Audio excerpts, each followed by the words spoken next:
চেষ্টা করেছে। গত 4 নভেম্বর সরকার দুই পক্ষকে চিঠি দেওয়ার পরেও আমরা উপস্থিত হয়েছি, তার উপস্থিত হয়নি। তখন আমাদের আর কি করণীয় থাকবে? এরপর আমরা মাঠে না প্রবেশ করে সরকারের সাথে সমঝোতায় গিয়েছি। আমরা তাহলে জোরের ব্যাপারে কি করতে পারি?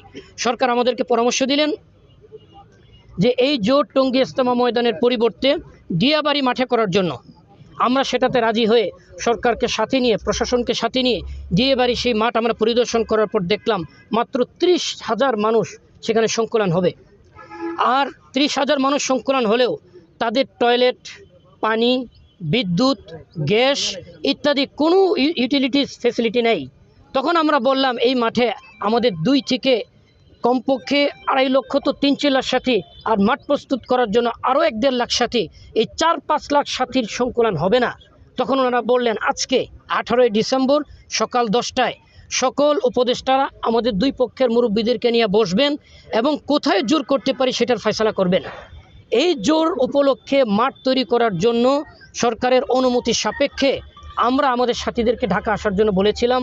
গতকাল রাতে আমাদের ঢাকায় মুখে সাথীরা আসার জন্য রওনা হয়েছিলেন। বিভিন্ন জায়গায় তারা আমাদের গাড়ি আটকিয়ে গ্লাস ভেঙে আক্রমণ করা হয়েছে সাথীদের উপর। অনেকে আহত অবস্থায় রাত 3টা, 3:30টার মধ্যে আমাদের এই এলাকায় প্রবেশ করলেন। ঠিক 3:30 থেকে 4টার মধ্যে কামারপাড়া ব্রিজের নিচ থেকে আমাদের সাথীদের উপর আক্রমণ করা হলো, ইট পাটকেল নিক্ষেপ করা হলো। এরপরে লাঠির মাথায় মশাল আগুন জ্বালিয়ে নিক্ষেপ করা হলো। তখন আমাদের সাথীরা তাকবীর দিয়ে যখন ধাওয়া দিলেন, কিছুটা পিছু হটে ওনারা আবার আক্রমণের জন্য আসলেন। এই তখন ধাওয়া পাল্টা ধাওয়া শুরু হলো। এক পর্যায়ে আমরা আমাদের সাথীদের একটা বড় সংখ্যা তাদেরকে ধাওয়া দেওয়ার পর তারা এই পশ্চিম গেট দিয়ে মাঠে প্রবেশ করছেন এবং তারপর পরে আমাদের সাথীরা মাঠে প্রবেশ করছেন। ওইখান থেকে ঘটনার সূত্রপাত হয়।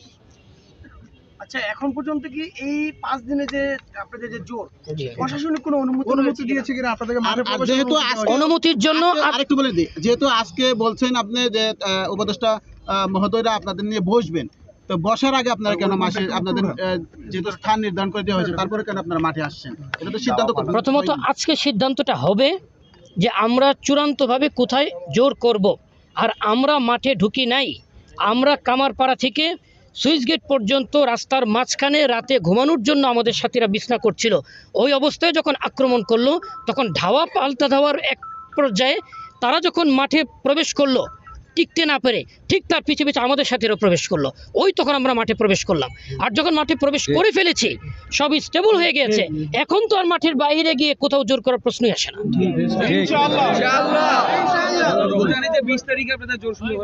জি।